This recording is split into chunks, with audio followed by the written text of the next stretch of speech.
Before I get started, are there any of these problems that gave you particular hits?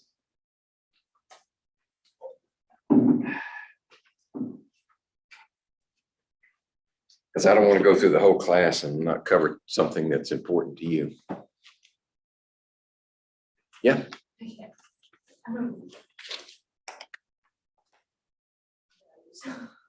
Okay, where is that? What page? It's on page 7, number 32. 732. Okay. Yeah, we did talk about that when we were looking at significant figures and orders of operation and that type of thing. Okay, so we'll do that one first. And let me check something here on our numbering, because we got 2 chapters. I was afraid of that. Okay, this is chapter 1, number 32. Chapter 2 starts numbering all over again. So I'll put that up here as we go. Let's see. Chapter 1, number 32.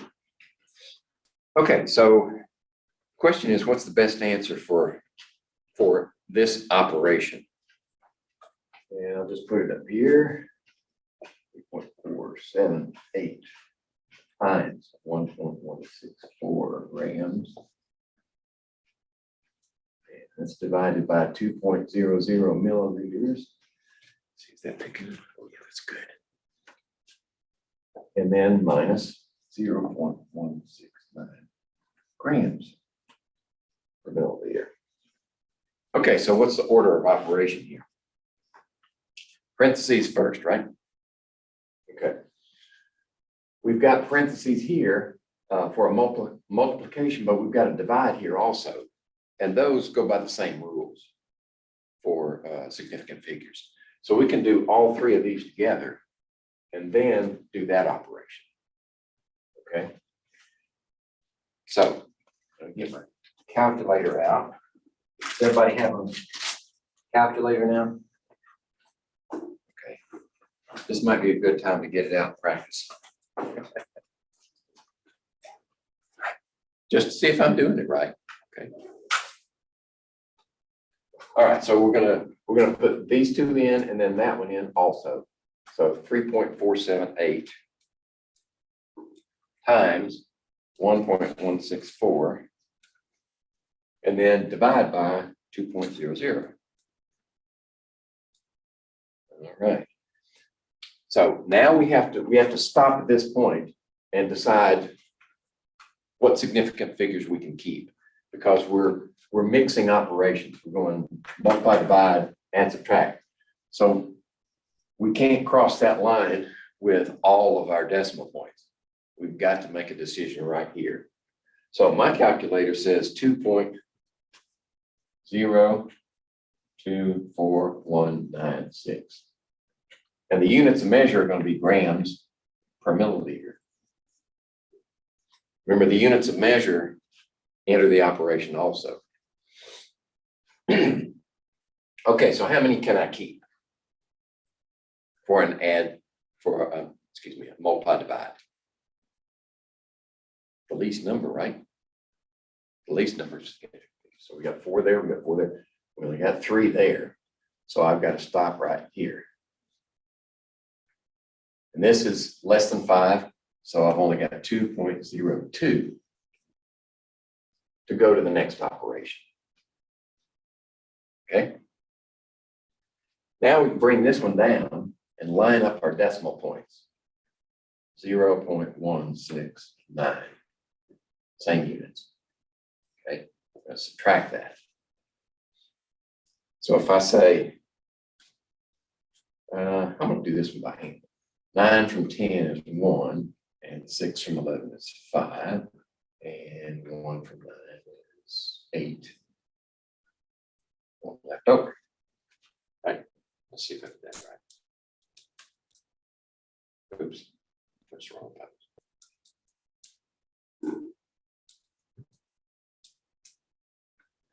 Yep.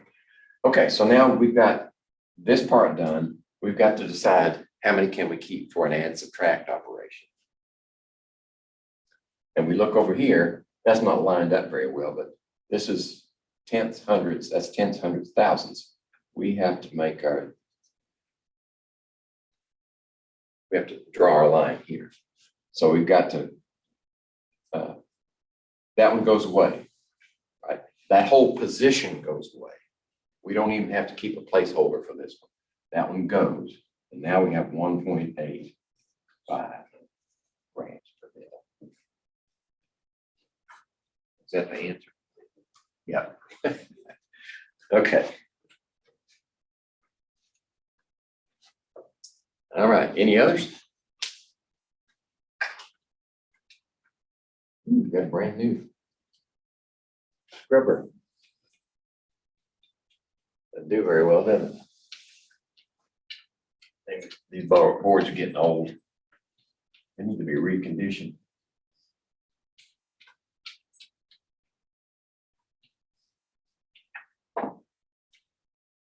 Okay, no others? We'll just jump into the rest of them then. I've highlighted some that I think will cover all the topics that we get in chapters 1 and 2. I've highlighted them here. And if I were able to show them on the board, you'd see the highlights. But I want to do numbers 1 and 2.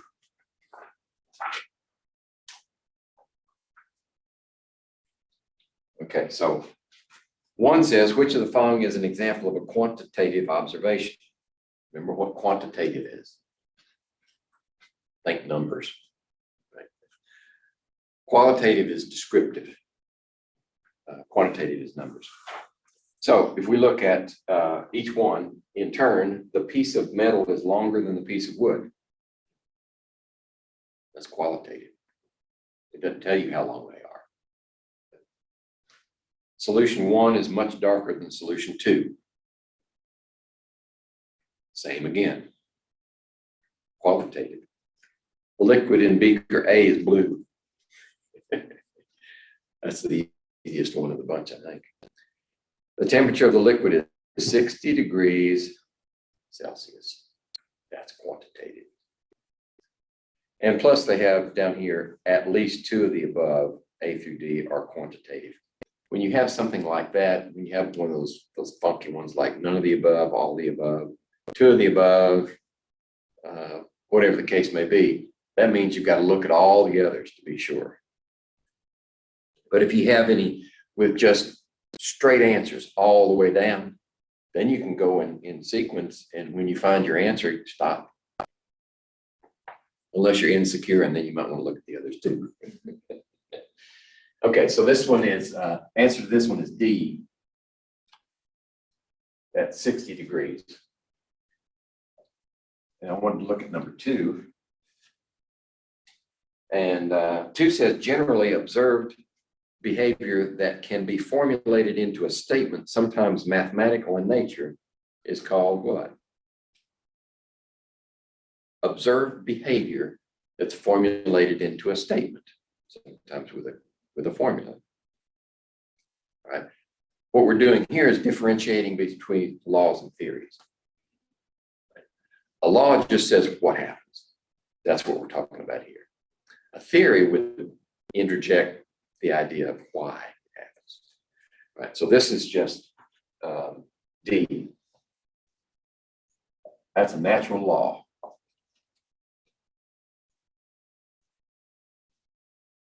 Okay, let's skip down to 5. Order the 4 metric prefixes from smallest to largest. The prefixes have meaning in terms of how they modify the base unit. They have, it's kind of like a multiplier. So nano would be a multiplier of 10 to the minus 9. And let's see, what others do we have? Milli is times 10 to the minus 3. Centi, 10 to the minus 2. And kilo times 10 to the 3rd. And I think that's everybody. Yep. So the question is, order them from smallest to largest, right? So smallest is this one, and then this one, and then this one, and then this one. They're already in order. Right? And that's A. That's the one I was working off of. Okay, I didn't twist anybody's head. Okay, that's good. Let's see, make room for the next ones.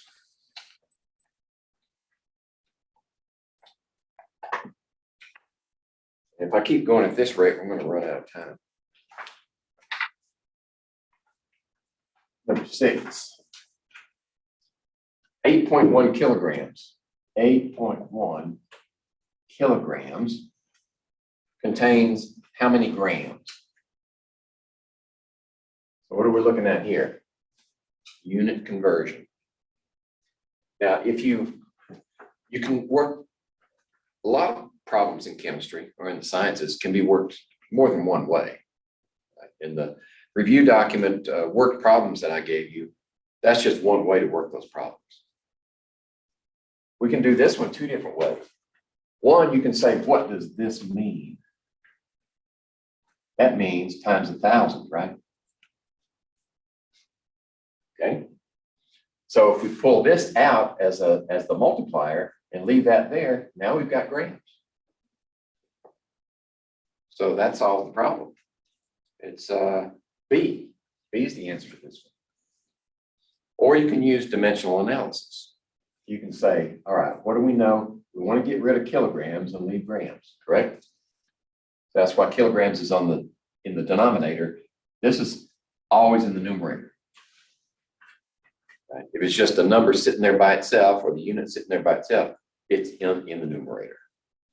So if we cancel these two, we need a ratio here. And that's 10 to the third grams per kilogram.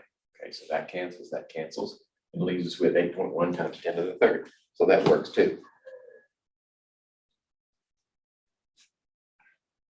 Okay, how about 7? Convert 0.3980 meters, 0.3980 meters to millimeters. Okay. Since this one doesn't have a built-in modifier like that one does, it would probably be more reliable to do this one as a unit conversion, a dimensional analysis. So what you need, since you're heading for millimeters, you need millimeters on the top, right? And meters on the bottom to cancel out. Now, what I'm doing here is I'm building a conversion factor. Remember, all conversion factors are derived from equivalence. So many of these equals so many of those. Okay? And that means that if this is equal to that, that whole thing is equal to 1. That's how conversion factors work, remember? Okay. So what's the ratio of millimeters to meters? How many millimeters in a meter? Or how big is a millimeter? Is it 10 to the minus third meters? It's 1,000th of a meter. Or if you move that into the denominator, it's 10 to the third. So 1,000 millimeters equals a meter. Okay. So if you multiply that out, how many millimeters do we have? Well, sometimes it pays to look at the answers, especially with a multiple choice, to see what form does it take. Let's see, there's some standard notation and there's some scientific notation. So what would this be? 1,000 times that would be 1, 2, 3.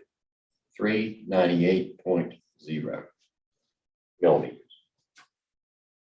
Is that one of the answers? Yeah, we can stop. That's A. Okay. Speaking of stopping, you can stop me anytime. Okay. Okay, 9. What is the measure of resistance an object has to a change in its state of motion? What is an expression of that object's resistance. This goes back to Newton's first law. Right? An object in motion tends to remain in motion unless acted upon by an external force, or it sits still unless you push it. The expression there is called mass because it refers to how much substance there is there, right? As opposed to what? Weight. Weight is a force. So the mass is there no matter where you are in the universe, but a force changes depending on what heavenly body you're close to. If you're close to the moon, it's pretty weak. If you're close to Jupiter, it's pretty big. If you're close to a black hole, don't get too close. Okay, so let's see, that was A. Can I ask a question? Sure. So in regards to number 6 and number 7, when we're doing the conversions, will we have like access to the conversions, or like knowing about 1,000 millimeters is in 1 meter and kilograms and grams and all of that, or do we need to memorize all that? Just a second, let me look. Remember, maybe you don't remember. In these review documents, there are pages of useful information at the end. If it's in those pages, they will reappear on the exam. So let me see. There are some conversion factors here. And there's one in here that's under this item right here, this thing right here. And it gives you an equivalence for each of these prefixes. That may not be all of them though. So you're going to be using prefixes a lot in this class. So it probably would be valuable for you to memorize them. Thank you. You can do it the same way as you're memorizing the symbols. Mhm. And make yourself some flashcards. Okay. I don't know if I answered your question, I guess sort of halfway. Thank you. Okay, let's see, we were up to 9. We're looking at 11.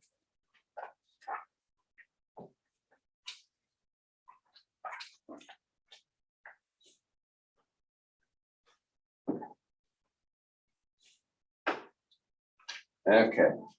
As part of the calibration of a new laboratory balance, a 1 gram mass is weighed with the following results. So what does that mean? If the results are what you're reading from the balance, but you know it's a 1 gram weight going in, it's just like a standard weight. That 1 gram,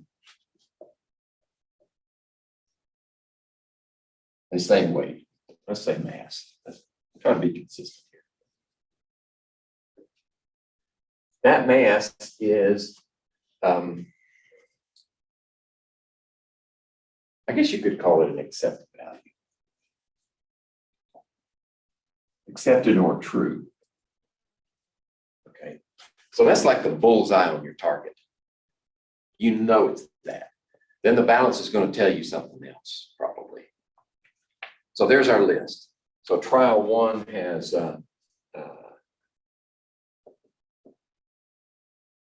trial 1, 2, and 3. And your balance is reading out 1.201 plus or minus 0.001. We hadn't talked about plus or minus yet. I'll say something in a second. 1.202 and 1.200. Okay, what the plus or minus means is the balance has been certified by a trained technician to give you about, when it says this number, that number could be 1.202 or 1.200. You can add this much to it or subtract that much from it. It's in that range. So it's a pretty narrow range. So each one of these is within that range. But when you look at the numbers themselves, you see that each one of them, even if you average them, they're way, way, way far away from this number. So we're saying that these values are inaccurate.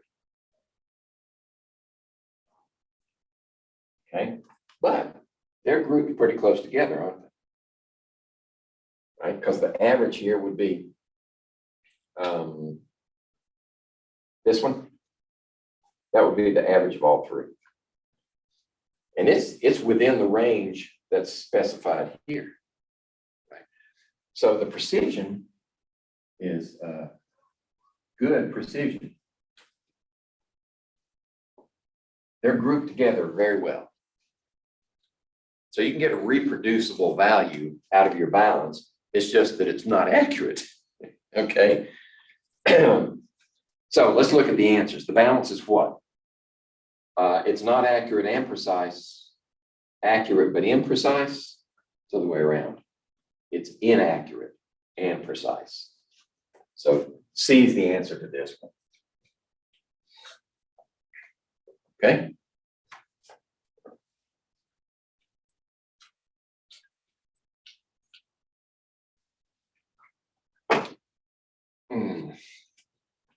How about 12 and 13?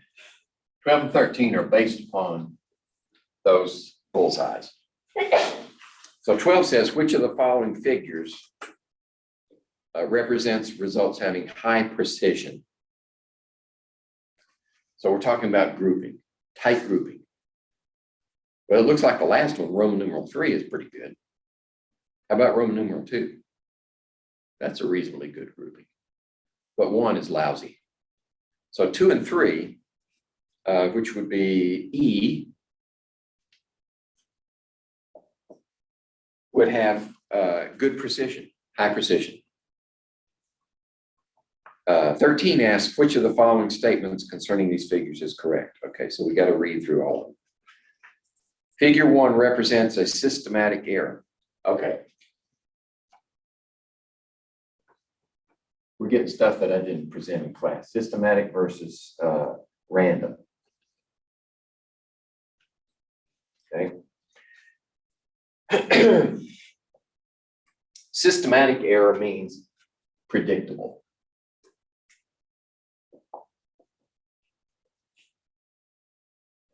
So we can say, when we make a measurement, it's always going to be high by this much.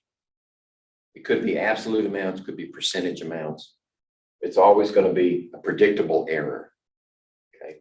Random error is unpredictable.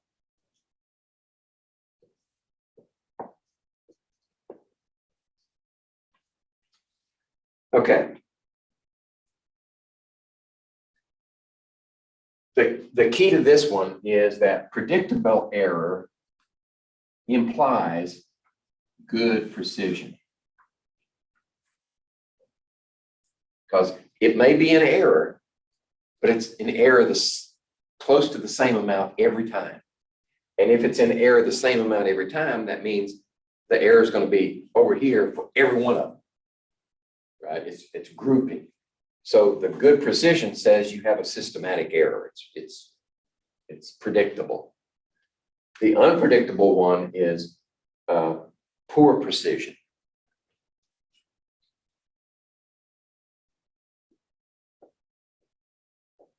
And poor precision is represented by Roman numeral 1. Right? So in order to find the one that fits, let's see. Random error is represented by Roman numeral 1. And our good precision is represented by 2 and 3. That's systematic error is good precision, and random error is not predictable. But you run the risk of getting this type of error in every experiment. So you just have to be careful. You have to, it depends on the experiment. In field experiments that I had as part of my research, this was always a problem. Because in field research, you got the weather. You know, you could have a rainy year, a dry year, plenty of sunlight, not enough sunlight. Any number of factors could introduce those errors. So you had to treat your data statistically. And that's a whole nother 2 or 3 courses, actually. Okay, any questions about that? So now we know what systematic and random error means.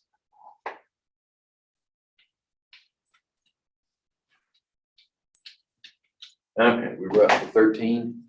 I'm moving too slow. Moving way too slow. 16. The amount of uncertainty in a measured quantity is determined by, we have choices here. It looks like 2 choices are talked about in these answers. The skill of the observer and the limitations of the instruments. Yeah, those 2 are part of these answers.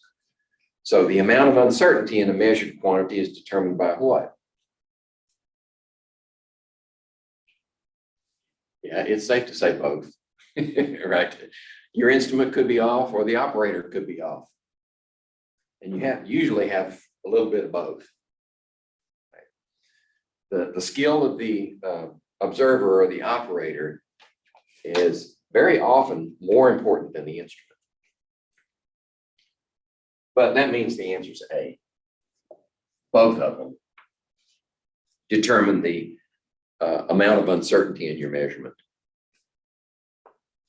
And usually, if the limitations of the measuring device are really small, that means really expensive.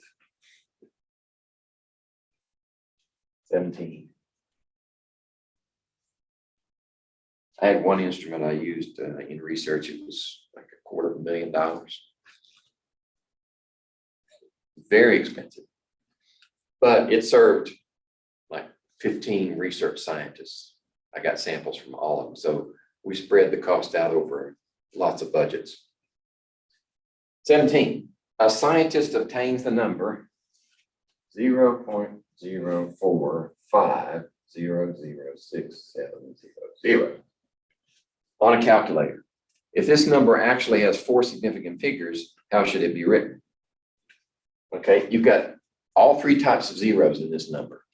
You got the ones on the left, the captive ones, and the ones on the right. So which ones can we keep? Which ones are significant? Those are significant. Those are significant because that decimal, these are not significant. Okay. So that means if we're going to keep 4 significant figures, we don't start counting from here, we count from there. That means 1, 2, 3, 4, right there. This is greater than 5, so that means 4, 5, 0, 1, but we have to keep our placeholders over here. They're not significant, but now we have 4. And that answers E. All right. Let's go to 20. Express the number 0.0810 in scientific notation. Okay. So remember what we're doing in scientific notation. We're storing up information or extracting information from the standard notation into a power of 10. So if we move to the right, what kind of power are we looking at? Positive or negative? Remember, you move into the right, and that makes the coefficient, bigger. So that means the power has to be small. And so it's 1, 2, and that makes the coefficient between 1 and 10. And we've put 2 negatives on that 10 by moving the decimal that way. So now our coefficient is this. And we can keep these 3 because they're significant. And those don't count. So that would be D.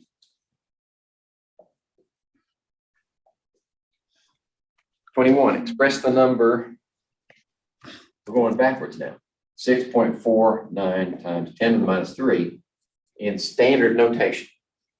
Okay? So let's pull this one out here so we can work with it. Which way does the decimal move? If we're going to take this information and put it into that number, that makes the number smaller, doesn't it? So you move the decimal to the left.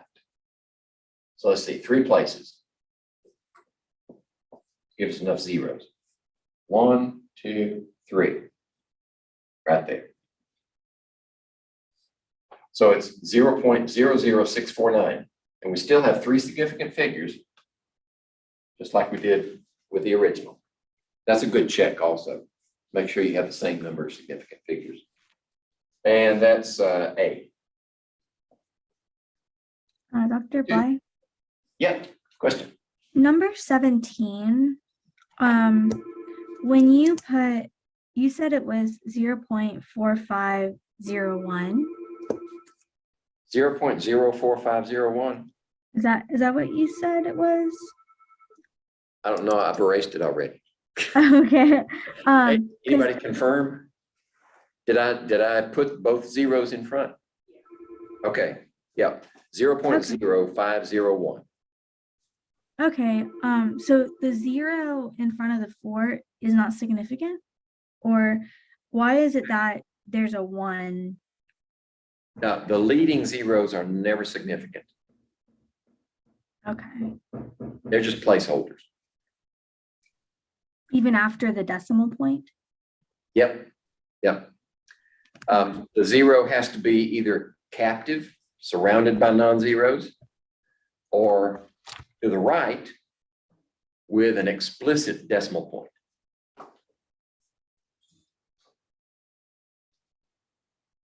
Okay. Okay, thank you. All right, 22. Express this number in common decimal form. All right, so the reason I put this one in, I'm talking about this one, is the fact that the power of 10 is not negative anymore, it's positive. So if we're going to store this positive, this big number, which is 10 to the 4th, 10 to the 4th is 10,000. That means the decimal has to move to the right and make that number bigger. 2.37. You know, this one's tricky, and I'll show you why. 4 places. 1, 2, 3, 4. Oops, excuse me. 1, 2, 3, 4. All right. Okay. The problem here is that we've only got 3 significant figures, right? So if we leave that decimal there, we're claiming 5 significant figures, correct? So what we have to do is say, it's gone. That means now we only have 3 significant figures. That's probably the trick in this one. Yeah. D. D is the answer to this one. Did I throw in another? Oh, I should have. I should have been devious and put one of the answers in there as 23700 with a decimal after it. That would really spin your head around. But this is the answer because it can only have 3 significant figures. 23. We generally report a measurement by recording all of the certain digits plus how many uncertain digits. Remember our discussion on that one? How many uncertain digits? If you report a number and another scientist comes in who's been trained and they see that number, how many uncertain digits are they assuming are in that number? 1, yeah. The very last one to the right. So that's B is the answer. Just 1 uncertain, the rest are certain. Okay. I need an assistant here. Stand up here and erase the board for me. Sadly, that's not in the budget. 24, you are asked to determine the perimeter of a cover of your notebook. Okay. Sometimes it pays to draw a picture. Right. So here's our notebook. All right. The cover of your textbook. Well, your textbook. You measure the length as 39.36 centimeters. And there's the length. And the width as 24.83 centimeters. That's not scale, obviously. How many significant figures should you report for the perimeter? Okay, how do we calculate the perimeter? Only by addition, right? So we have addition rules. Right, we had this one, plus that one, plus that one. So we're going to have that. And then we're going to have two of these.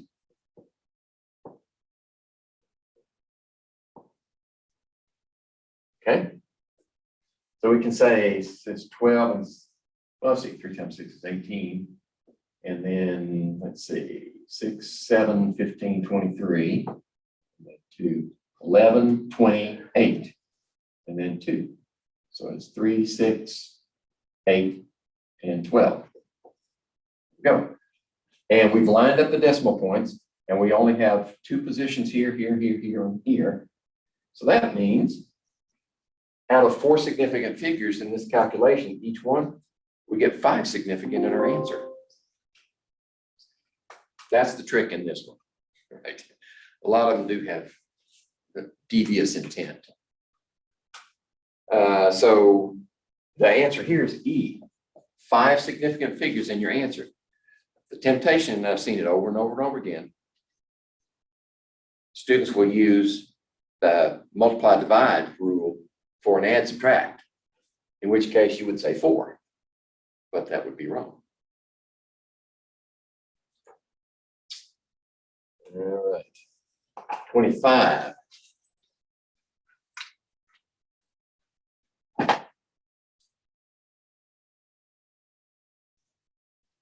Consider the numbers 23.68 and 4.12. 23.68 and 4.12. The sum of these numbers has how many significant figures? Let's see.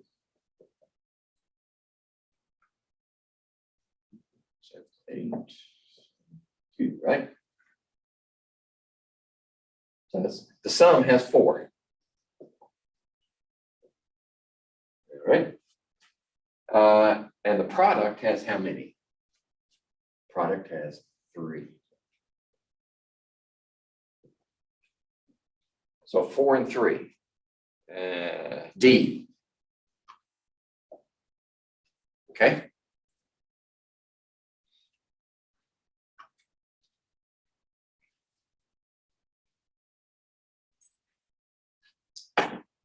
Uh, 27.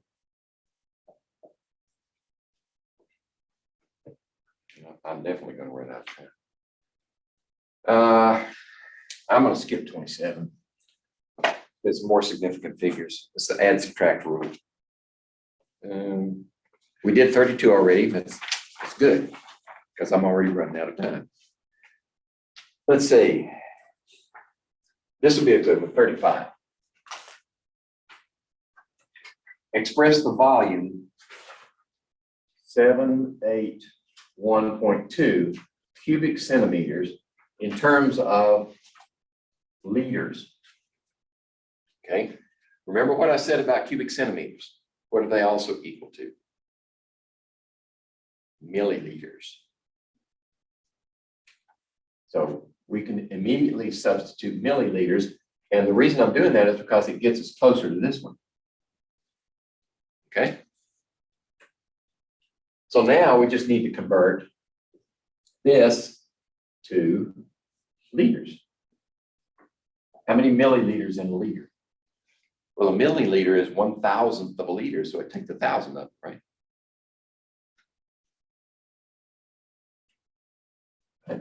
Divide that into this, and you get what? 0.781. I just divided the 1,000 into that. Or take the decimal point and move it 3 to the left. 1, 2, 3. And that would be D. Let's see. Oh, yeah, we better do 37 also. This is a chained conversion. Standard atmospheric pressure at sea level is 14.7 pounds per square inch. We want that in grams per square meter. So this is the conversion, grams per square meter. When you have a ratio or a multiple unit, compound unit in your number, convert one of them at a time. Okay, so let's go to grams first. And you're given some conversion factors here, but you're not given grams. You're given kilograms to pounds. So we're going to have to convert pounds to kilograms, and that's 2.205 pounds per kilogram. Okay. Now we've gone from the imperial or the English system to the metric. That's good. Now we can change kilograms to grams. Kilograms on the bottom to cancel out. Grams on the top. How many grams in a kilogram?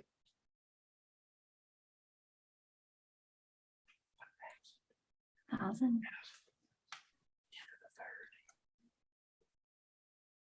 There you go.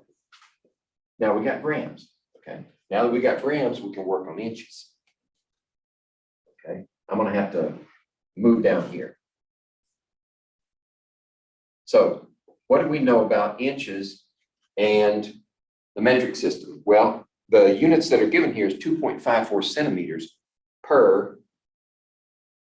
Oops, I put inches in the wrong place, didn't I?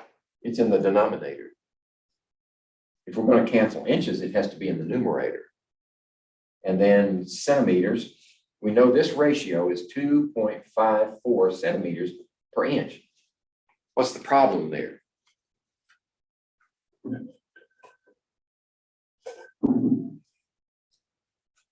This is linear, and that's area, that's squared.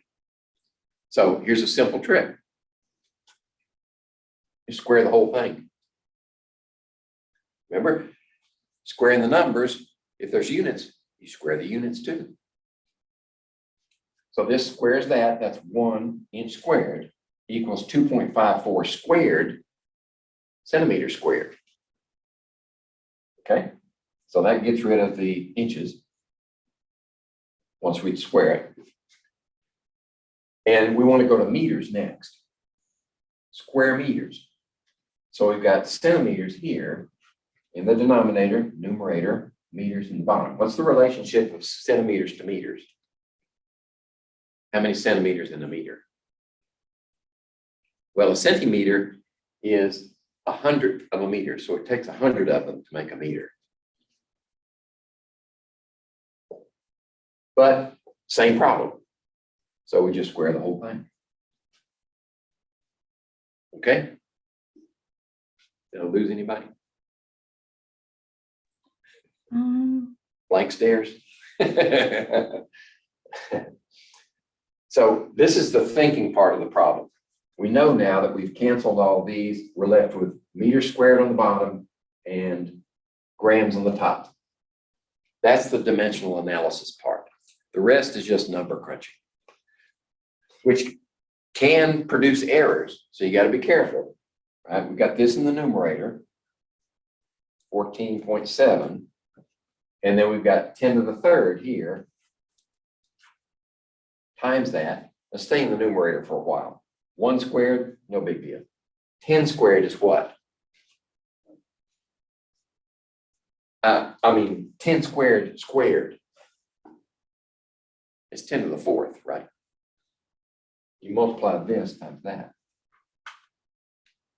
You're squaring this. It's the same thing as saying 10 squared times 10 squared. Actually, you add these together. If this were 10 to the 3rd, it wouldn't be 10 to the 6th, it'd be 10 to the 5th. No, it would be 10 to the 6th because you'd have 3 and 3, that would be 6. 3 plus 3 is 6.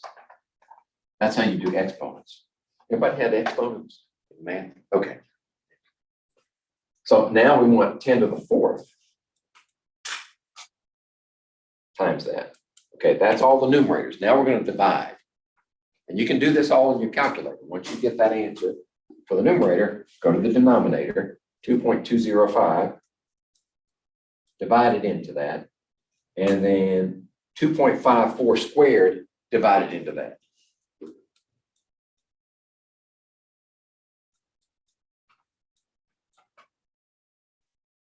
That's where reverse Polish notation helps. I don't have to put parentheses in here. Okay, and then 1 squared, so I'm done actually. So I've got 1 point, how many significant figures can I have? Well, these are all conversion factors, and this is our limiting one. 3 significant figures. So my calculator says 1.03333 times 10 to the 7th. So 3 significant figures is right there. Chop those off. 1.03 times 10 to the 7th. B. B is the answer. Okay, did I go too fast?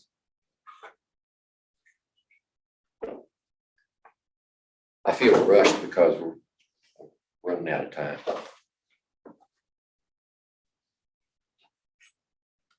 Let's see, when is lab supposed to start? 2 o'clock. You might have to bleed over a little bit, because you'll have till next week to turn in the lab. But I do want to do some introductory stuff to help you understand. First of all, why do we bother graphing? That's the first question to answer. If we're going to go to all this trouble, we got to have a good reason for it, correct? Okay, let's see. 41 is another chained conversion like that. So I'm not going to go through that one. I mean, if you have trouble with it, I've got it in your worked problems. Let's see. What I'm trying to do is hit ones that are unique. Ooh, this is an interesting one. 46. Okay. During a physics experiment, an electron is accelerated to 93% of the speed of light. What's the speed of the electron in miles per hour?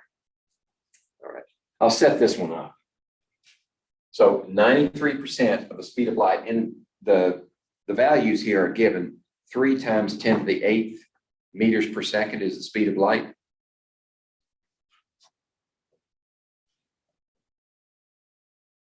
Oops, 8 meters per second is the speed of light, but we only need 93% of that. So when you're one of the tricks here is we don't multiply it by 93% because that's parts per 100. What is the fractional speed of light here? Is 0.93, because the speed of light would be 1 times that. That would be unity. 0.93 is the value we're actually working with, that fraction of the speed of light. And we want to convert that to miles per hour. Okay. So we have 2 units here, and we need to convert that to miles per hour. Let's do the seconds first. Okay. If you don't know how many seconds are in an hour, you can do a chain conversion. Right? This is in the denominator, so we put that up there. Seconds per minute, everybody knows that one, right? 60 seconds. I cancel seconds, but now we got to get rid of minutes. Oops, minutes up here. Hours down here, so 1 hour, 60 minutes.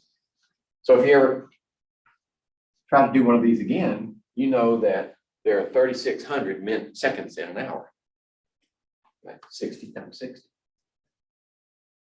Now we've got the hour. What we need up here is miles.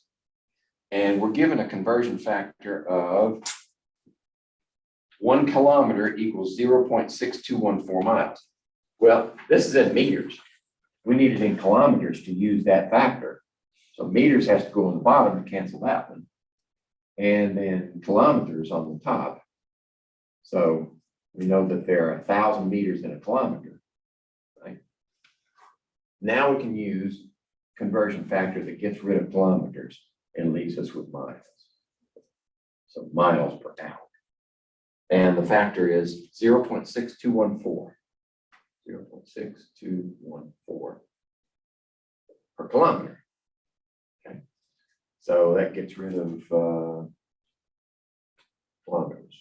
It leaves us with miles per hour. And all you have to do is crunch the numbers from there. I would make a point here of this equivalence 0.6214 miles per kilometer. Which one is a bigger unit, miles or kilometers?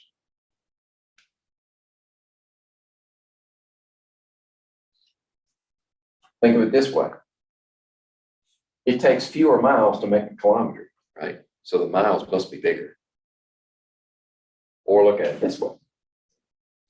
If this number gets bigger, this unit gets smaller. Okay, they are inverse. Okay, that was 46. Let me see. Now, we didn't do this one in class, did we? Percent by mass? Did we do percent by mass? How do you calculate percent? They should have taught you that in math class. You divide one number by another number times 100, correct? So 29.3 grams of an element is isolated from 660 kilograms of the ore. 29.3 grams of the element is found in 660 kilograms of the ore. Can we work that problem as percent? No, because it's different units. They got to be the same unit. Either we got to convert this to kilograms or convert that to grams. I convert to grams because of that little trick. So 660 times 10 to the third grams. Now we can do that times 100. Okay. That's also part of dimensional analysis. Keep track of your units. Your units will keep you out of trouble. If we know that if we're going to calculate percent, these have to be exactly the same units. And 49 should be D. 0.0044%. And why do we say only two significant figures? Because of that one right there. There's no decimal here, so there's only two significant figures in this division. All right. Next one is temperature. This first one should be easy. 50. We're given 409 Kelvin. Notice I didn't say degrees Kelvin. There's no degrees in that. It's just straight 409 K. We want to convert that to what? Well, our options are Fahrenheit and Celsius. But we know we can't go to Fahrenheit until we make Celsius. So let's do Celsius first. Right. So what would this be in Celsius? Remember the relationship? K equals C plus 2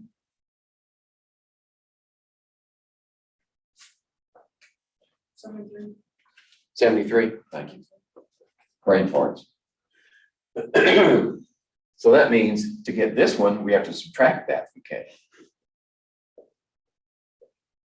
Okay. So that would be 631 degrees C. Now, is that in there? 136, yeah, D. Okay, we got an answer. So we don't have to go any further.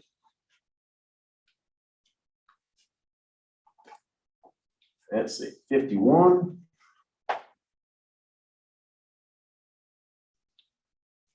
The melting point of a certain element is 391 degrees C. 391 degrees C. What's that in Fahrenheit? Let's see, is that in the useful information? I think it is. So you don't have to memorize that one. Let's see.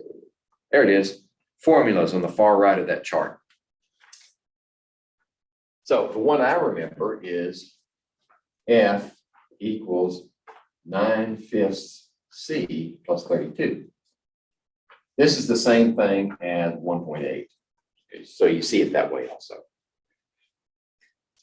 Okay, so we just plug 391 in there. And then add 32. So this operation comes first, then we add that one. And you should come up with 736. Very nice. These are all exact numbers, 32 and 9/5. So if this one has 3 significant figures in it, it's going to have 3 coming out of here. But that doesn't limit. In other words, when we get this one out here, it's got 3 significant figures. It's going to be there. So we're limited to 3 significant figures.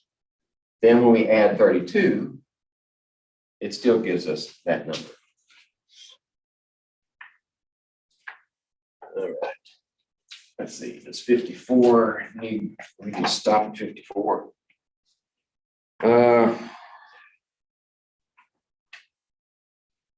What's the physical state? I'm going to have to skip that one. I'm sorry. It's worked out in the problems. 56 is interesting. Density of gasoline.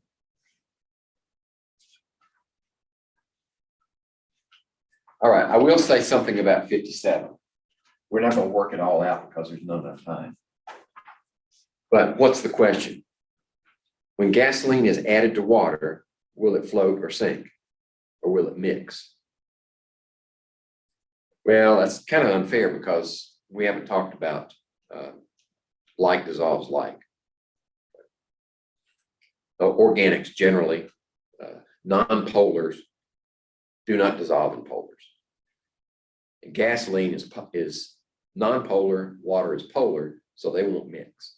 So what we have to do is decide, will gasoline float? Well, we're given 0.7. That's less than 1 grams per milliliter. The density of water is 1, roughly. So if the density of gasoline is less than water, it should float. Right. Yeah. So the answer is A for this one. Let's see, we need to do 58. Yeah, this is a lesson in what do you do in the laboratory if you need to find something out. This takes some critical thinking. A piece of zinc with a mass of 12.14 grams. 12.14 grams is mass. And the question is, what's the density, right? So we know the density is calculated by mass per unit volume. Right? We got the mass, no problem. What we need now is the volume. So the detective work is finding out how to do the volume. If that piece of zinc is submerged in 46.3 cubic centimeters of water, this is equal to initial volume. That's where it starts. We haven't put the zinc in it yet. The water level increases to 48.0 cubic centimeters. This is final volume. Okay? So why did the volume increase from here to here? Because we put a chunk of zinc in it and it displaced that much water. So what's the volume of the zinc? It's the difference between the two. So the volume here is equal to the final volume minus the initial volume, which is what? Well, let's see, that's 7, and then it's 1.7 cubic centimeters. Right? And Our add subtract rule says there can only be two significant figures because the decimal points are there. So that means we have 12.14 grams. Down here, we have 1.7 cubic centimeters. Okay. And if we divide those out and round to two significant figures, we get 7.1 grams per cubic centimeter, which is B.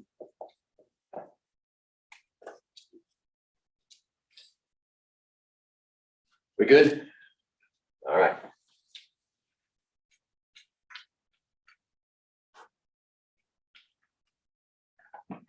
It's like we haven't even got to chemistry yet.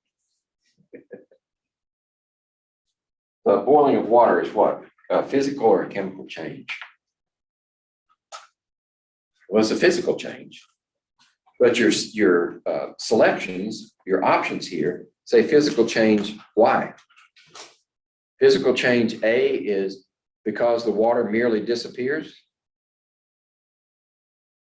No, water could disappear for some other reason, right? If I ran an electric current through it, we convert it to hydrogen and oxygen. That's a chemical change and it still disappears. So that's not a good answer. Physical change because the gaseous water is chemically the same as the liquid. That's the key.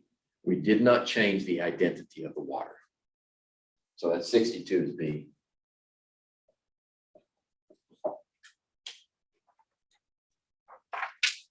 Oh, we better stop on this one. 70 through 73. Okay. I'm not going to take time to draw those on the board. Those 1, 2, 3, 4, 5, we call them plates. They're pictures, are representations of different types of matter and mixtures of matter. Some of them are compounds. So the way to read these is you've got open circles and shaded circles. You've also got open squares, but no shaded squares. Okay, that's good. All right, what does the first one look like? Remember when we were showing the difference between phases? Gas phase, the particles are very far apart. So A looks like it's a gas. But what else about it? It looks like it has open circles and shaded circles. So it's a gas mixture. Okay, so A is a gas mixture. How about B? B has only one type of circle, a shaded circle, and they're packed very close together in regular arrangement. That's a solid. How about C? C also looks like a gas, but it's not a mixture. It's got a small shaded circle and a large open circle. Those are compounds. So this gas is of a compound. It's not a mixture. It's a pure gaseous compound. D is a mixture you can see from the free shaded circles and the open circles, but they're not regularly arranged. So this is a liquid. This is a liquid mixture. And E has a regular arrangement of compounds, open circle, closed circle, and pure substance, the squares. Okay, so that's, looks like it's regular arrangement, doesn't it? Yeah, so that's got to be a crystalline solid. Okay, now let's answer the questions. 70, which best represents a homogeneous mixture of an element and the compound? Okay, which ones have elements and compounds?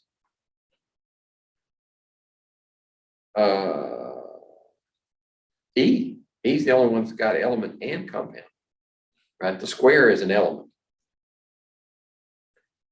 71, which best represents a gaseous compound? Well, look at it this way. Which is the gases? A and C. But A is element. C is a gas with compound. So C is the answer for that. 72, which best represents a solid element? That one should be easy. B. 73, which best represents a heterogeneous mixture of two elements? A heterogeneous mixture of two elements. If you look at D really close, you can see that there are places where the open circles are clumped together and places where the shaded ones are clumped together. That would be heterogeneous. But they're elements. They're separate circles, two different elements. So that means D is 73. All right.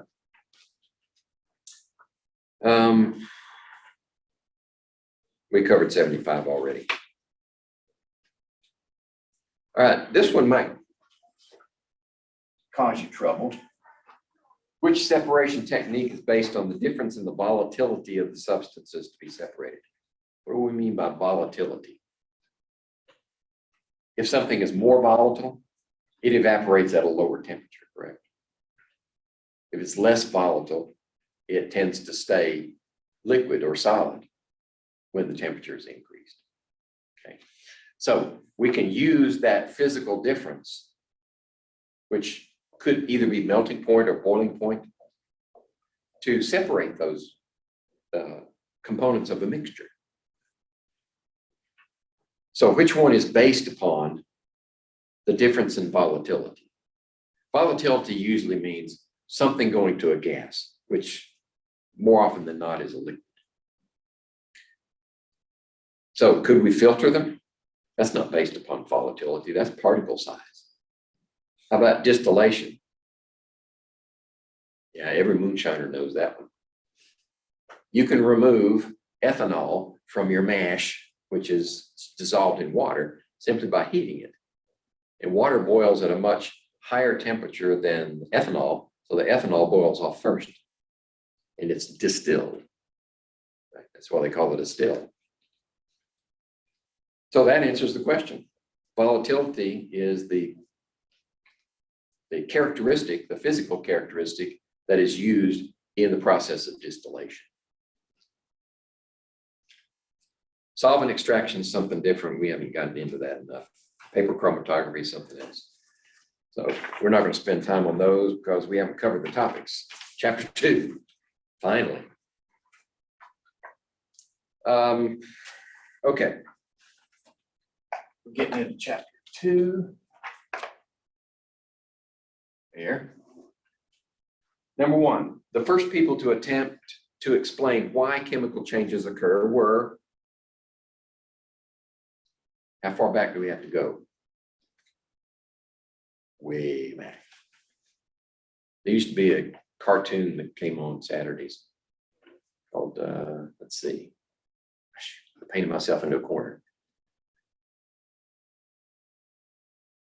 Mr. Peabody. He had a dog, and they would travel through time using his Wayback Machine. So let's hop in the Wayback Machine and see how far back do we have to go to find people that were trying to explain chemical changes. We got to go back to the Greeks, the ancient Greeks. The first chemist to perform truly quantitative experiments was, remember that one? We kind of breezed through that one in one slide. That was Robert Boyle. He is credited with the first scientist because he conducted quantitative experiments. And we're going to do one in the lab. We're going to investigate his Boyle's law. 3, the scientist who discovered the law of conservation of mass and is also called the father of modern chemistry. Remember, he's the one that lost his head in the French Revolution. Lavoisier, conservation of mass. Which of the following pairs of compounds can be used to illustrate the law of multiple proportions? Okay, that was Proust. Multiple proportions. What do you need for multiple proportions? Well, you need two elements, and they need to be combined in two proportions. two ratios. So if we process of elimination, the first one is ammonia and ammonium chloride. That doesn't work. Because you got ammonia in one, but you got chloride in the next one. You got to have chloride in both of them in order to use that one. So that doesn't work. Zinc oxide and zinc chloride, that doesn't work either. Right? You got to have the same two elements or polyatomic ions in both compounds. So we can eliminate that one. H2O and HCl. Not that one either. How about NO and NO2? Ding, ding, ding, ding, ding. That's it. You've got nitrogen and oxygen together in one, and you've got nitrogen and two oxygens in the next one. That's multiple proportions. So the ratio of the oxygens, we hold the nitrogens constant at 1, and the oxygens ratio by mass is 1 value for O and twice that for O2. That represents multiple proportions. All right. Let's see. What does 7 have to say?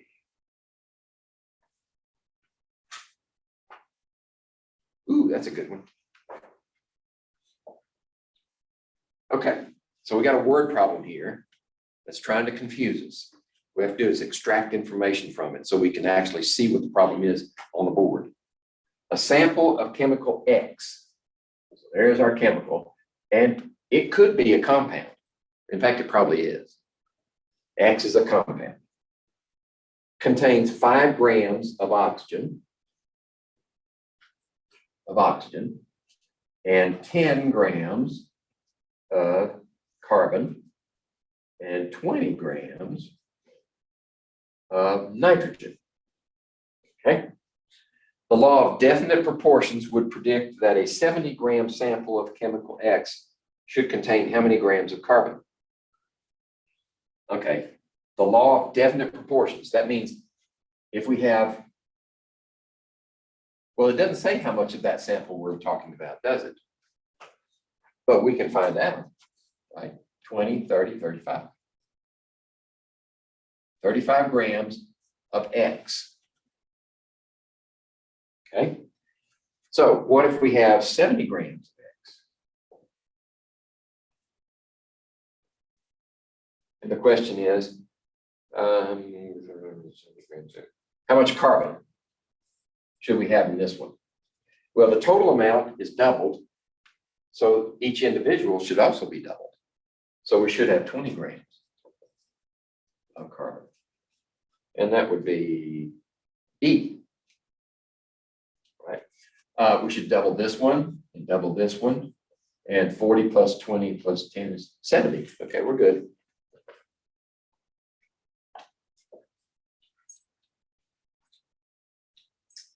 Let's see.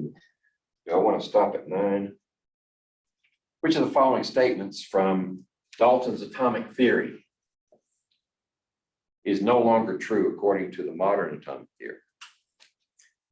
Elements are made up of tiny particles called atoms. We did a whole slide on this one. A is true. Atoms are not created or destroyed in chemical reactions. That's also true. All atoms of a given element are identical. Nope, because we know about isotopes now. Now, they may be chemically reactive, similarly reactive, but they're not identical. Atoms are indivisible in chemical reactions, true. All these statements are true according to modern atomic theory.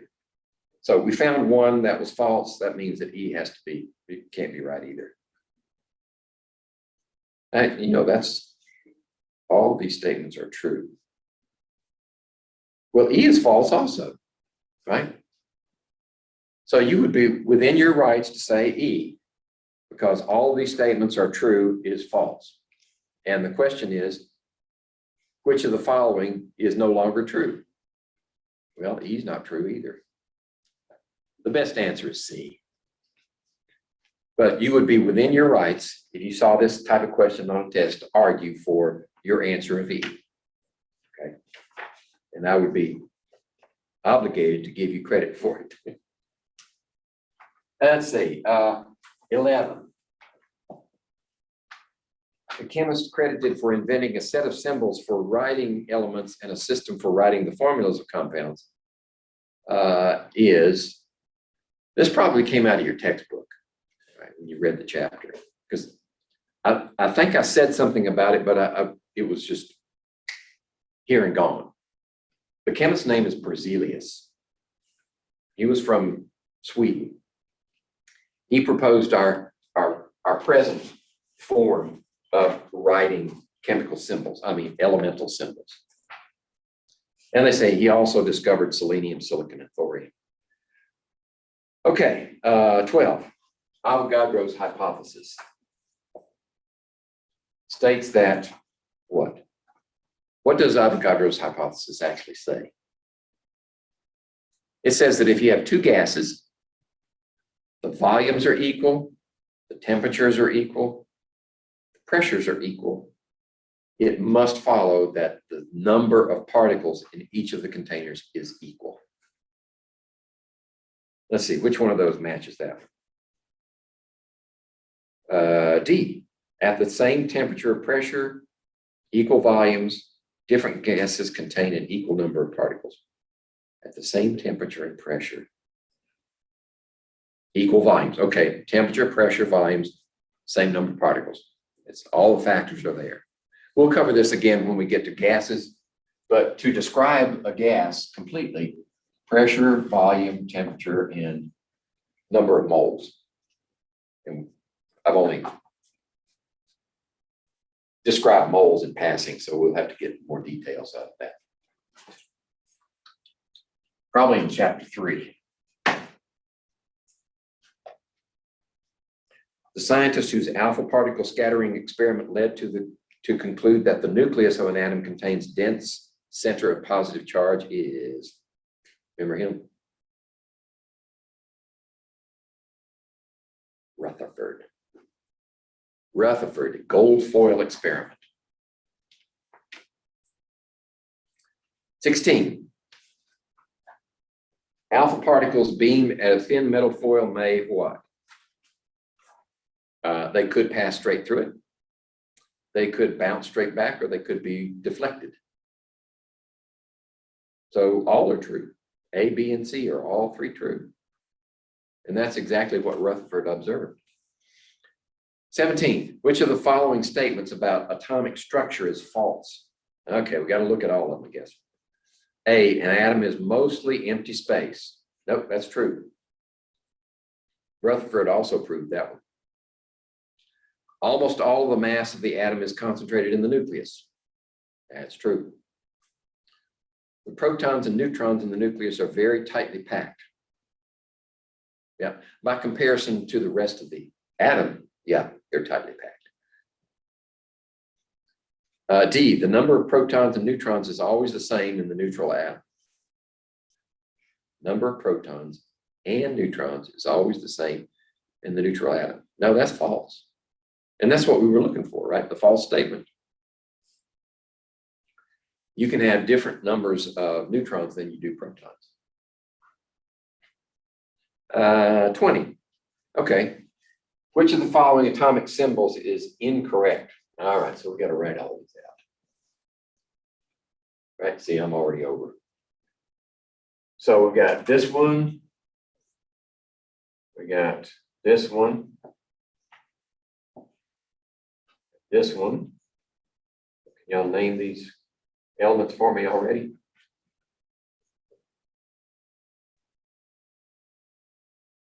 And this one. H. 15. Right. Carbon. Chlorine. Phosphorus. Huh? Potassium, right. My sister. And nitrogen, right.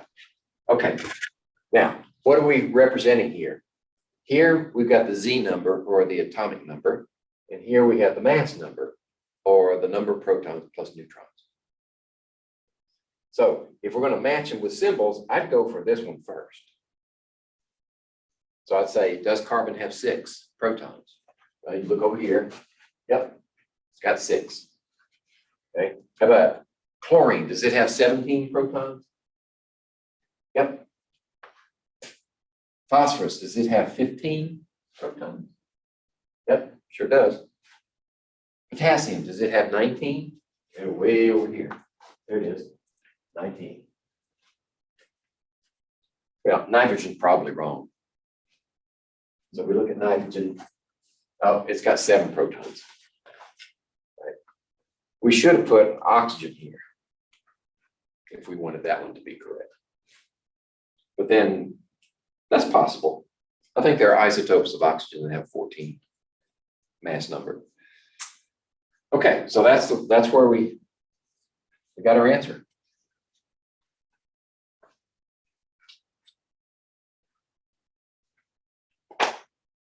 Okay.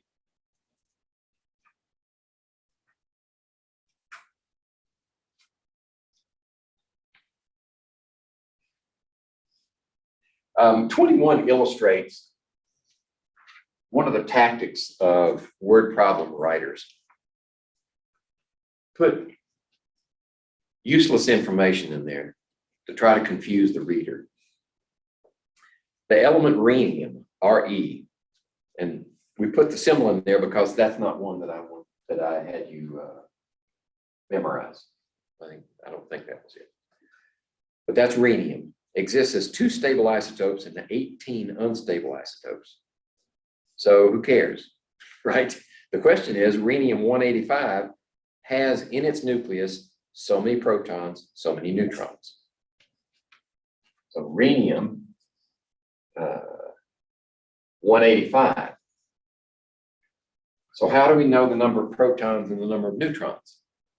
Well, all the information you need is not here. You need the periodic table. So you got to go find rhenium, Re, which is right here. 75 protons. Now we can answer the question. Right? 75 protons and 110 neutrons. D.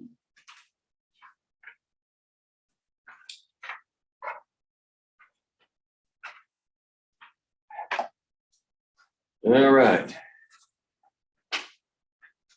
Which of 22? Which among the following represents a set of isotopes? Right. What do you need for an isotope? In order for you to have isotopes, the number of protons must be equal. So Roman numeral 1 through 5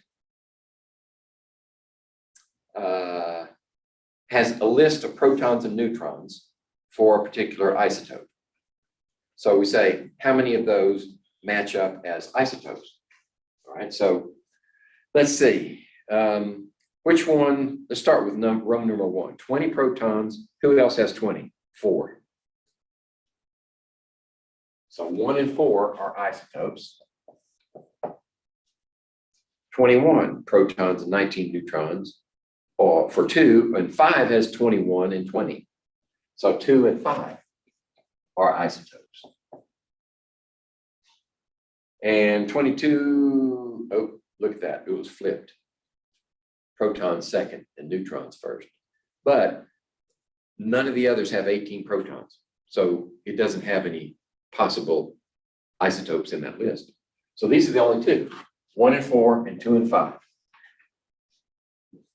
So let's see, D. D covers both of those.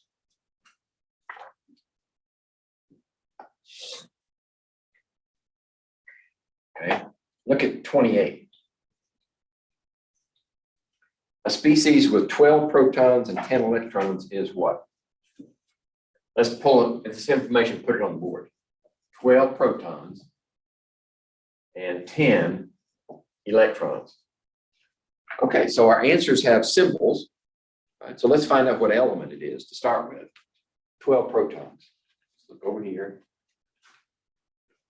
Magnesium, Mg. Right, so we have 12 protons. It doesn't matter how many neutrons in this case. But they're not balanced, right? We got 12 protons and 10 electrons. So what's the charge on this ion? It has excess positive, correct? So how much excess?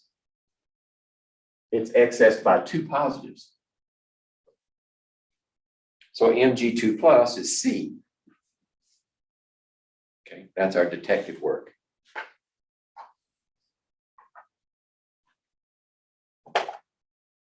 Let's see. And might as well do 29 while we're here. I'm already over anyway. So if we have this symbol, 19 and 39, our selections, A through E, want to know how many protons, how many neutrons, how many electrons. So the protons obviously are 19. How many neutrons? 20. Right? 20 plus 19 is 39. How many electrons, though? Well, the neutral atom starts off with 19 electrons, but it's imbalanced toward 1 positive. So we lost an electron, didn't we? You can't add or subtract protons. We have different elements. So we had to lose 1 electron. So that means 18 electrons. So 19, 20, and 18. That's E. Okay.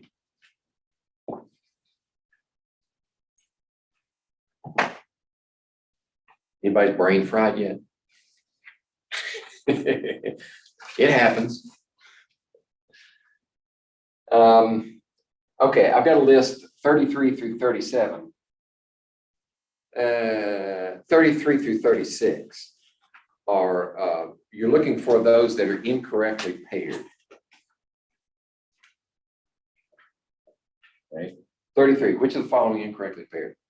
So we're looking for what doesn't match. 33, strontium is an alkaline earth metal. So you look over here, alkaline earths are in the second column. Yep, that was true. Ta, tantalum, is a transition metal. So you look for Ta. There it is right there. Yep, it's a transition. F is a halogen. We know fluorine's a halogen right there. H, noble gas. Nope. Hydrogen is not a noble gas. Hydrogen is way over there by itself. So D is the wrong one for this one. How about 34? D is the false one for this one. 34, which of the following are incorrectly paired? Phosphorus is not PR. PR is down here somewhere. Here. I get that one mixed up with PM.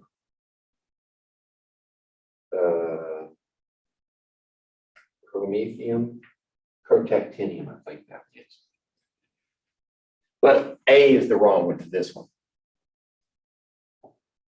35.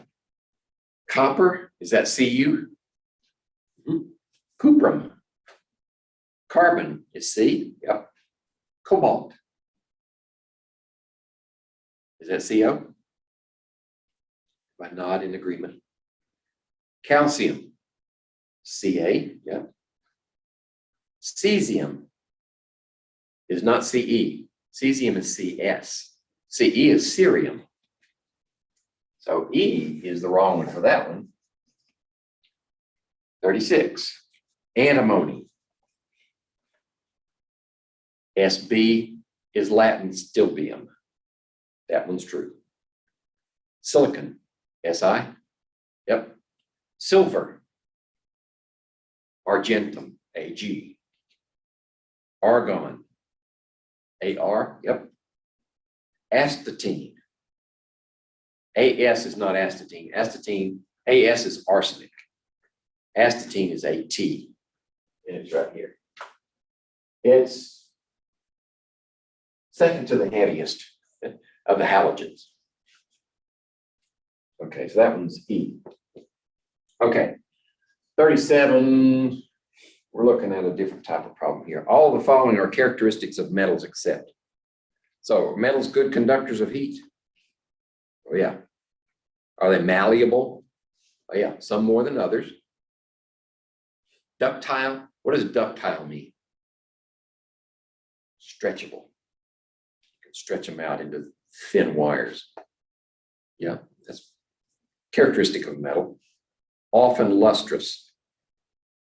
The reason we say often lustrous is it depends on whether it's ground up into a powder or it's a polished brick. If it's polished, it's lustrous. And E, tend to gain electrons in chemical reactions. Nope. Metals lose electrons. Non-metals gain electrons. So E is the answer for this one. All right.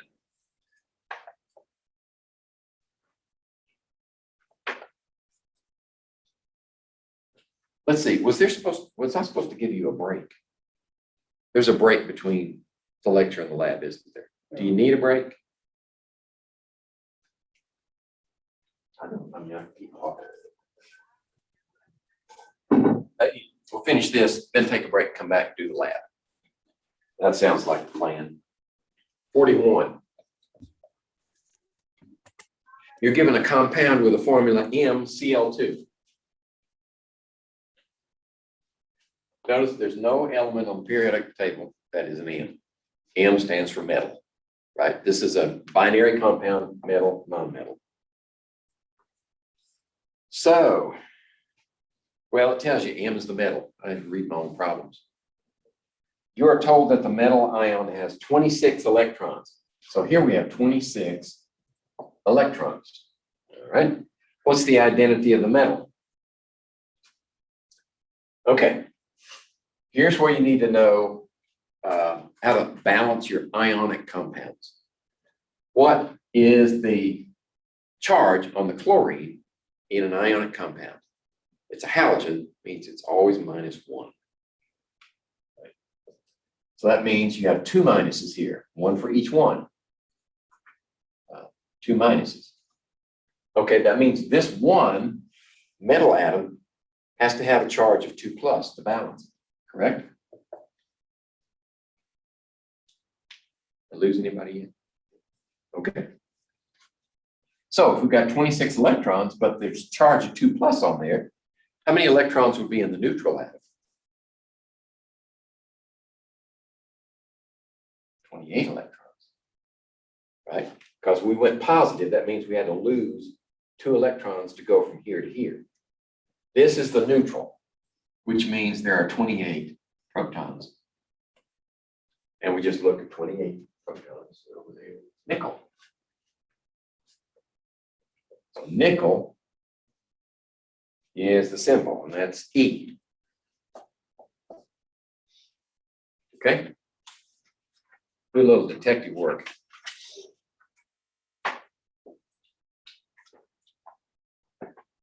Let's see. I'm not going to put this one up there. We can do this one in our head. How many oxygen atoms are there in the formula unit of Ca3 PO4 taken twice? How many oxygen atoms in that formula? Right, you got 4 in the PO4, but there are 2 of them, right? So it has to be 8. Okay, how about 47? The correct name for this one, let's do that one on the board. 47. The correct name for this one is what? Right, our decision tree. Is it metal, non-metal, or non-metal, non-metal? It's a metal, non-metal, right? So it has to be a type 1 or type 2. Can't be a type 3. So the next question is, can iron in various compounds have a variable charge? Yeah, look where it comes from. Transition metal, right? Remember, there are the only 2 transitions that have fixed charge. That one and that one. The rest of them are variable. In fact, the variables go all the way over into here.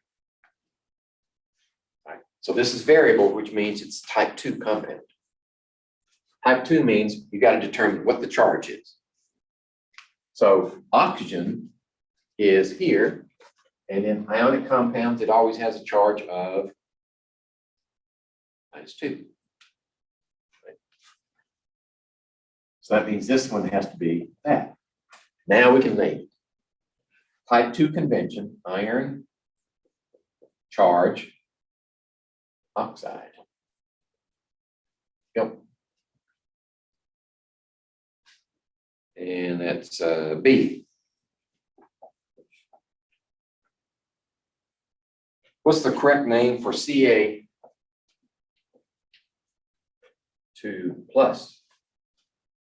Well, if it was just the symbol, we could say calcium.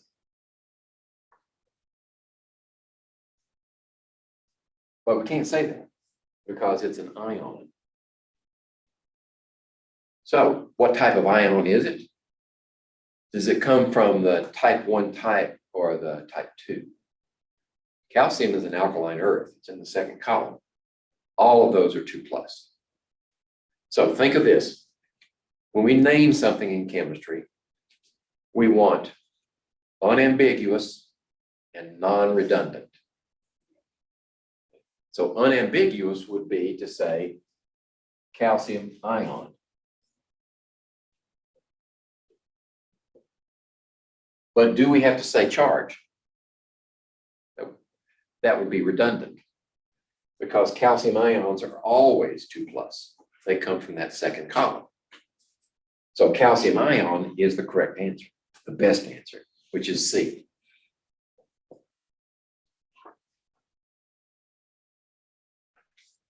All right.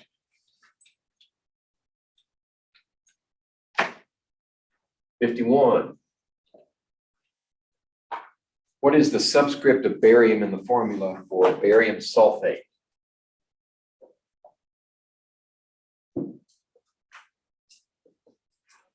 Okay, we need a symbol, right? Barium. Right? What's the symbol for sulfate? It's a polyatomic ion. And if you look at the back, I've included the polyatomic ions in the table somewhere. There it is, right there.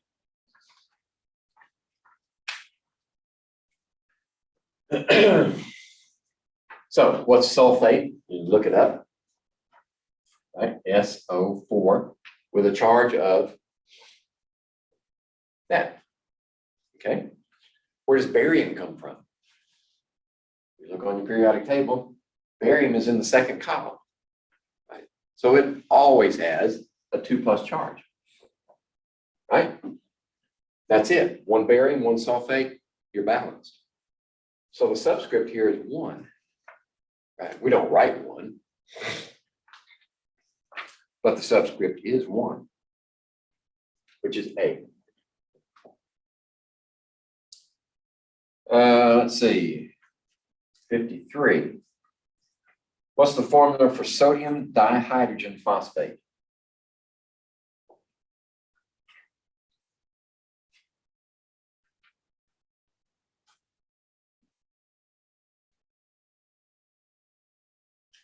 It's a pretty sure bet that one of those is polyatomic. This one right here is a polyatomic. So we've got sodium and we've got dihydrogen phosphate. So you can look that one up, or if you know what phosphate is, and then put 2 hydrogens in front of it. Then all you have to do is figure out what's the charge. This is one of those, I forgot to do that, didn't I? I was going to show you patterns. Here's one pattern. Phosphate starts off with a 3-, but each hydrogen is worth a 1+. Right? So 2 of them takes that down to 1-. And sodium is an alkali metal, so it's always +1, first column. So that's it, NaH2PO4, which is A.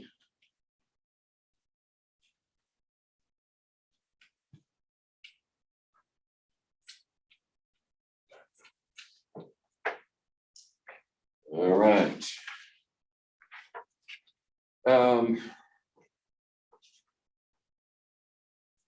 Oh, name an acid. We better do this one. 56. All the following are in aqueous solution. Right, that's important in order to give it the acid name, which is incorrectly named. All right, the first one, H2SO4 in aqueous solution. Is that sulfuric? Remember, if it's got oxygen in it, you don't say hydro, correct? Okay, so we're good there. It doesn't say hydro. So then you look for the polyatomic ion. It's a sulfate. And eights become X. So sulfuric acid is correct. Okay, we've got another one that has oxygen. CO3 is the carbonate ion. 8 becomes X. Carbonic acid, that's correct. PO4, phosphate, 8 becomes ic, phosphoric acid, that's correct. HCN, all right, we have to start that one with hydro, don't we? Because there's no oxygen. So it should be cyanide becomes cyanic. It should be hydrocyanic acid. D is the false one.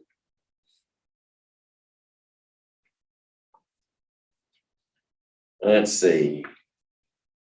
D is false. 59. I want to look at that one. Which of the following names are correct? Right. Well, number 1, does sulfide match S2 minus? Yeah, sulfur is in the same family as oxygen, so it's a 2 minus ion. So S2 minus is correct. And when you put it in a name, you change the name and put an IDE on the end of it. So sulfide is correct. Ammonium chloride, NH4 is the only positive polyatomic ion in the list. And it's called ammonium. It has a +1 charge, and chloride, chlorine in that compound is a -1 charge. It's a halogen. Okay, so ammonium chloride is correct. Acetic acid, we have to assume that's in aqueous solution. C2H3O2, is that acetate? Because eights become X. Yeah. Right, and it doesn't say hydro. Acetic acid, that's true. Barium oxide. Okay, barium is an alkaline earth. It's always a +2 charge. Oxygen's a chalcogen. It's a -2 charge. 1 and 1. It's perfect. BaO is barium oxide. So they're all true. A is the answer. Okay, now we got some tables. Complete the following table. All right. Yeah, I guess I better draw this one. Take me just a minute.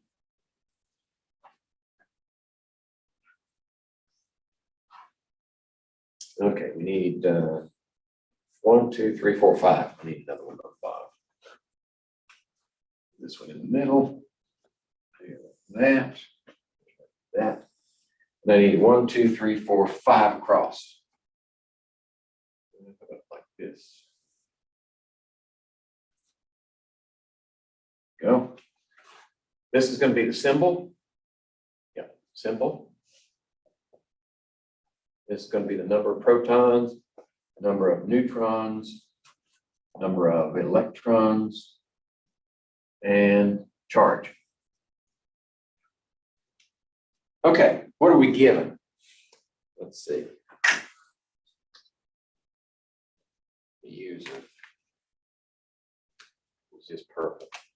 We're given this one, 206 PB, which is what? Lead. And we're given this one. Okay, we're given this one and this one. And we're given this one and this one.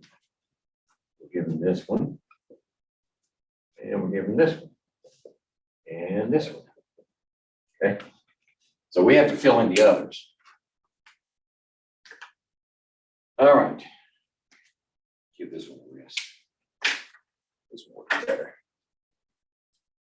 All right. So how do we answer these? Because there's nothing there. You need your periodic table. Right? So lead is 82 protons, right? How many neutrons? We'll subtract 82 from 206. Right. What would that be? 124? Yeah, 124. How many electrons? It's neutral, isn't it? Right? No charge. So it's got the same number of electrons. And the charge is 0. Okay? This one's not working too good either. All right. This one we've got to fill in a symbol. 31 protons. Let's see. That looks like gallium. What's the mass number? 31 plus 38 is 69. Okay. How many electrons? Well, we have to assume it's neutral. Oh, no, we don't.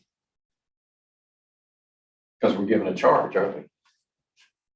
So it would have 31 electrons, but now it's got a 3+ charge. So 31 minus 3 is 28. Okay, how about this one? 52 protons. Tellurium. And that's 127. And let's see, 54 electrons and 52 protons means we've got an excess of 2 electrons. Okay, and we should put it here also. Actually, we should put it there. Match the charge. Okay, this one's got a 2+ charge and it's already there for us. Manganese, look at manganese, it's over there, 25 protons. Electrons, so it's got this many protons, we're missing 2 electrons.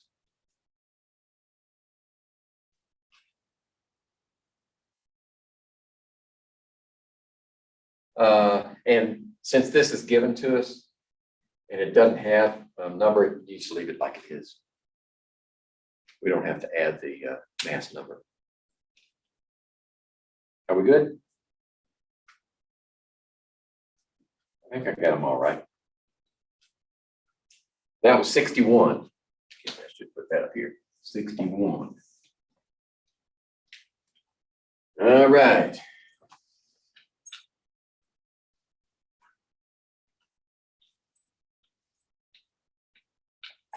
How about 62? I'm gonna let you do that one because it's basically the same thing as before, as the other table. Write the symbol for each of the following. Instead of writing them up here, we just run through them. What's silver? Ag, capital A, small g. Calcium.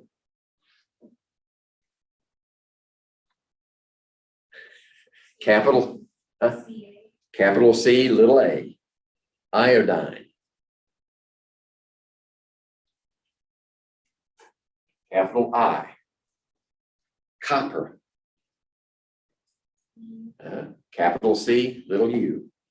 And phosphorus. Big P. Write the names of the following compounds. Yeah, I better do this one. 64. All right. FeSO4. So you need to figure out what you got here. This is a sulfate ion, 2-. That means this one has to be 2+. So it's going to be iron 2, because iron is variable charge.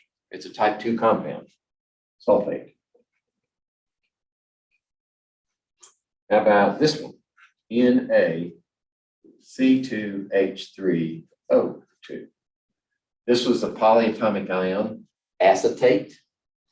Sodium makes it a type 1 compound because it's from the first column. So it's just sodium. Acetate. How about this one? KNO2. Is that a polyatomic ion? Yep. If you've got oxygen in the molecule somewhere, think maybe polyatomic, and then go look, see if you can find it. NO2 is a polyatomic, which is nitrite.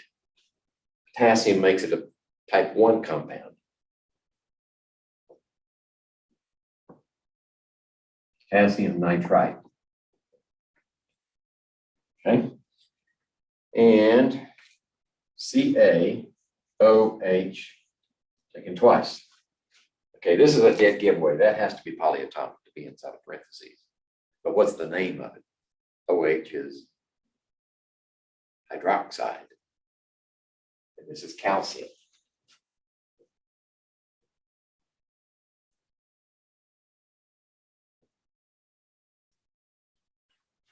All right, and the last one, NiCO3, probably polyatomic, look it up, carbonate.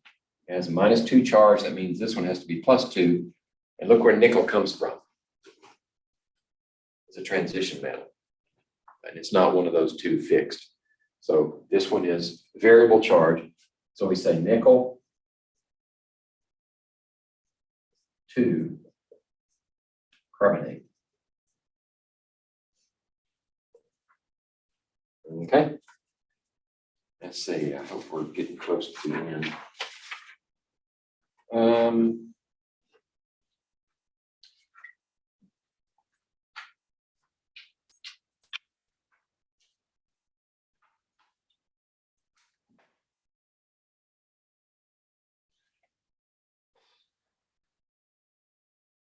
65 names things. I'll point out one that might throw you. Nitrate ion. And you know what? My key is wrong.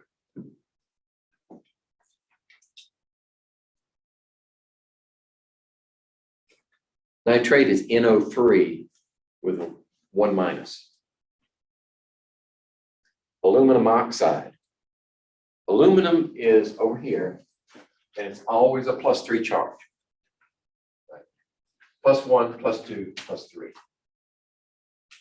So aluminum has to be, it's a type 1 compound when it's in one. And oxygen, maybe I'm going to do that one. Aluminum oxide. Aluminum and oxygen. This one's a +3 and that one's a -2. So what do we do when we have odds evens like that? Cross multiply. 2, 3. Al2O3. Ammonium ion, that's a polyatomic ion. You just have to look that one up.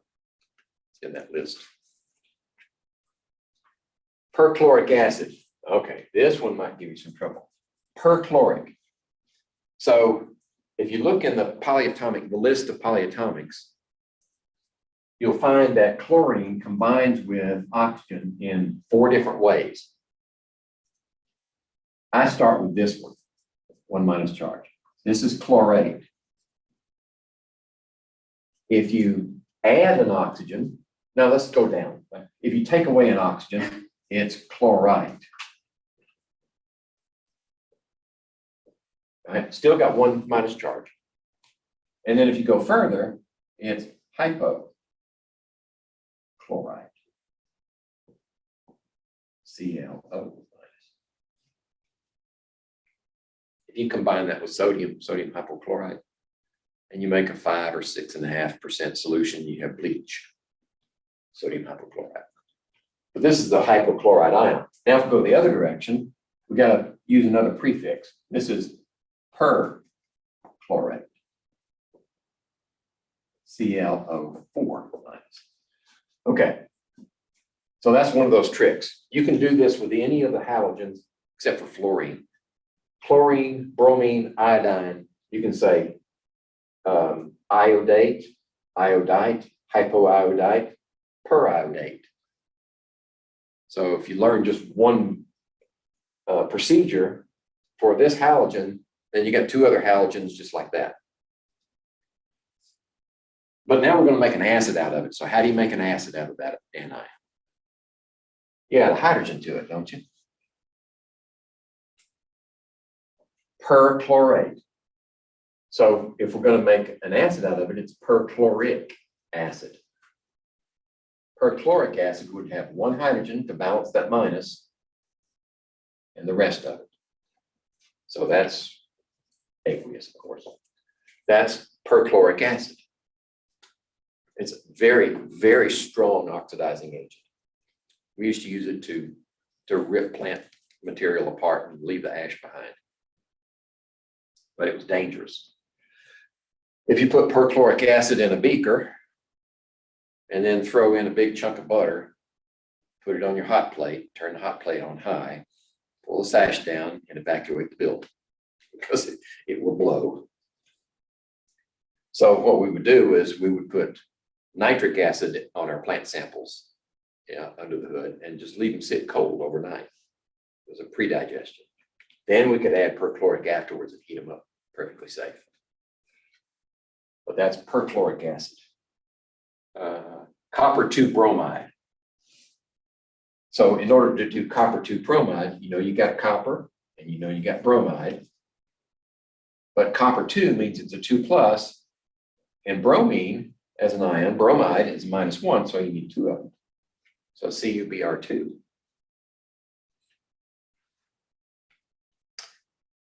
66 through 75, there are some type 3s in there, which should be fairly easy, right? Remember type 3s? You just say how many there are. For instance, 70, carbon and chloride. Carbon tetrachloride. Tetra means 4 chlorines. Another one. Well, there's an acid in there too. We did that one before. HNO2. Nitrite becomes us, nitrous acid. Actually, this doesn't say aqueous. So here's another place where you'd be within your rights to call it hydrogen nitrite, because we're not saying that it's in water. Right? So either one would be right, nitrous acid or hydrogen nitrite, technically speaking. N2O3. So there's two nonmetals, dinitrogen trioxide. Okay. Write the formulas for these others. 76 could give you trouble, right? Sodium thiosulfate. So what's thiosulfate? Well, we know what sulfate is.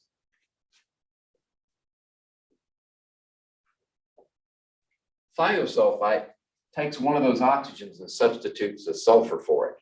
So it's S2O3. Keep the charge. Okay, that's thiosulfate. Thio is another prefix that means sulfur. So if you put sodium with it, right, that's a +1, you need two of them. So Na2S2O3 is sodium thiosulfate. Let's see, any other tricky ones in there? Acetic acid. C2H3O2, acetic acid. You may also see acetic acid. If you look in older literature, sometimes acetic acid is written this way. Like that. That gives you some information as to the structure of the molecule. Because this part, in organic chemistry, these hydrogens are attached to that carbon. So you would do this, this, this. Those would be all hydrogens. And then this would be connected to the next carbon. With this OOH over here is like that. Okay, so that gives you some information about the structure.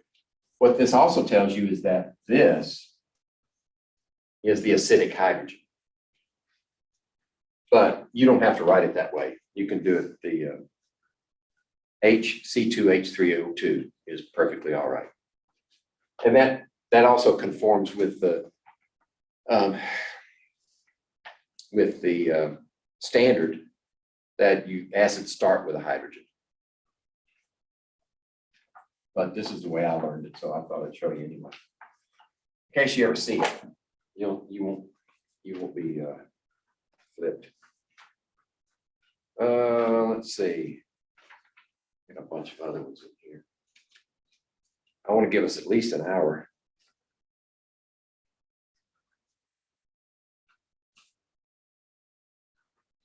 I'm gonna let you do 86 on your own also. 87, do 86 and 87 together so you can learn the difference between definite proportions and multiple proportions. Those two can be confusing.